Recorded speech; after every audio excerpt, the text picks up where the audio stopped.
എന്തൊക്കെ കൂടിയൊക്കെ ചെയ്യും.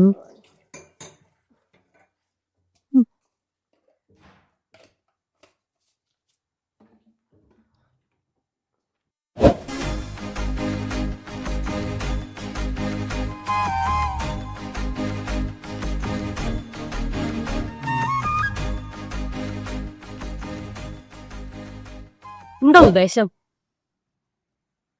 ഉദ്ദേശം ഊണ് കഴിക്കണം, എന്നിട്ടൊന്ന് കിടക്കണം.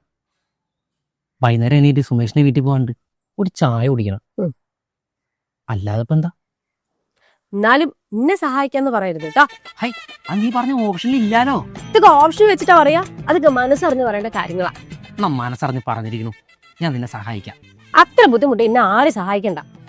ഹൈ, ഇതിപ്പോ കഥ ബുദ്ധിമുട്ടിയല്ലേ? ഇതിനിപ്പോ എന്തിനാ എന്നോട് ദേഷ്യപ്പെടണേ? ഹൈ, ആരപ്പോ ദേഷ്യപ്പെട്ടേ? ഇപ്പൊ ദേഷ്യപ്പെട്ടില്ലേ? എന്റെ പ്രിയേ, ദേഷ്യപ്പെടാത്ത ഒരാളുടെ അടുത്ത് ദേഷ്യപ്പെട്ടു എന്ന് പറഞ്ഞാൽ ആർക്കാണെങ്കിലും ദേഷ്യം വരും. വേണ്ട, എനിക്ക് ഒന്നും കേൾക്കണ്ട. അല്ലെങ്കിൽ ഈ വീട്ടിലെ എന്തെങ്കിലും കാര്യത്തിൽ നിനക്ക് എന്തെങ്കിലും ശ്രദ്ധ ഉണ്ടോ? ഇപ്പൊ പോടാ, നിന്റെ കാര്യത്തിൽ എന്തെങ്കിലും ശ്രദ്ധ ഉണ്ടോ? ഹൈ, അതെന്തൊരു വർത്താനം നീയാ പറയണേ. എന്തേ എന്ത് ശ്രദ്ധ?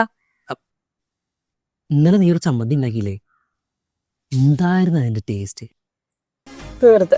ഹൈ, വെറുതെ അല്ലേ? നീ എനിക്ക് ഓഫീസിലേക്ക് ഓരോ കറികൾ ഉണ്ടാക്കി തരില്ലേ, അത് അവിടെ നിന്ന് ഓരോരുത്തർ കഴിച്ചിട്ട് എൻ്റെ അടുത്ത് പറയും അനന്ത് സാറിന്റെ ഭാര്യന്ന്. എന്തൊക്കെ സ്വാദിഷ്ടമായ ഭക്ഷണം കഴിക്കാൻ പറ്റണേന്ന്. കൈപ്പുണ്യുള്ളൊരു ഭാര്യയല്ലേ കിട്ടിച്ചിട്ടേ.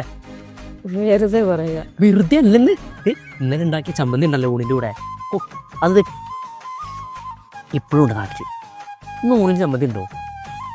വരയ്ക്കാം. എന്നാ അരയ്ക്ക. എങ്കിൽ ഏട്ടനും ഉണ്ടാവാന്നുള്ളൂ കേട്ടോ. പിന്നെന്താ, ചമ്മന്തി വരയ്ക്കാം. ആയിക്കോട്ടെ. പ്രിയ, നിന്റെ കൈപ്പുണ്യം.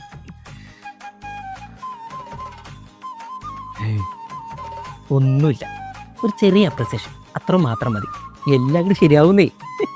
അതെ, ഉരുട്ടി ഉരുട്ടി കഴിക്കണമെങ്കിൽ ചമ്മന്തി അരക്കണേ. ഇങ്ങോട്ട് വാ. ഞാൻ നേരത്തെ പറഞ്ഞില്ല എന്തെങ്കിലും ശരിയാവുന്നു. ഒന്നും ശരിയാവില്ല. വരണു.